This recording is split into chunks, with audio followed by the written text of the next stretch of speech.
प्यारे साथियों, बनी इसराइल में एक औरत थी जो बहुत ही बदकिरदार थी। अल्लाह ने इसे हुस्न जमाल खूब दिया था और वो बदकार भी इंतहा दर्जे की थी। पूरी बस्ती के साथ इसके नाजायज ताल्लुकात थे।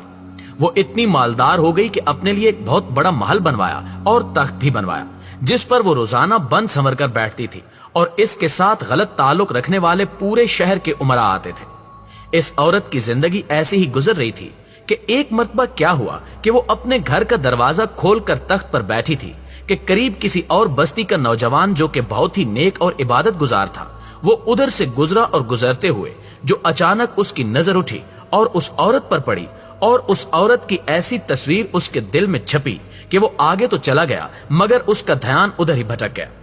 वो फिर जहां भी बैठता, मराकबे में, तस्बीहात में, जिक्र में, तिलावत में अलगर्ज कुछ भी करता, उस काम में उसका दिल ही ना लगता।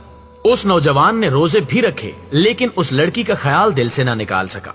उसने अपने आप को बहुत तकलीफ पहुंचाई, कई कई दिन तक अपने आप को भूखा प्यासा भी रखा मगर उसके दिल से उस औरत का ख्याल ना निकल सका।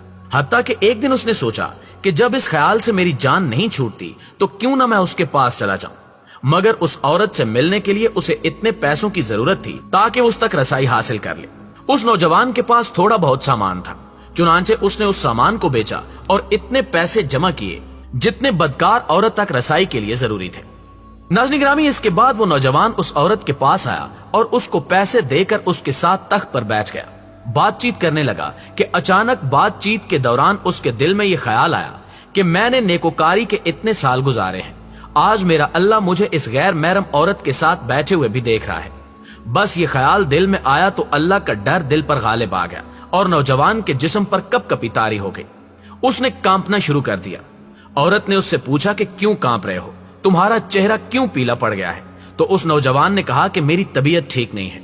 तो उस औरत ने कहा कि तुम जिस मकसद के लिए आए हो वो मकसद पूरा कर लो और जाओ यहां से। उस नौजवान ने कहा कि नहीं। वो औरत बहुत हैरान हुई कि आज तक मैंने अपनी जिंदगी में ऐसा मर्द नहीं देखा जो मेरे करीब इस तरह आकर तख्त पर बैठे और फिर बुराई किए बगैर ही चला जाए। हैरत से बदकार औरत ने उससे कहा कि तुम कैसे नौजवान हो? मगर उस नौजवान ने कहा कि जो पैसे मैं तुम्हारे लिए लाया था ये तुम रख लो और मुझे जाने दो।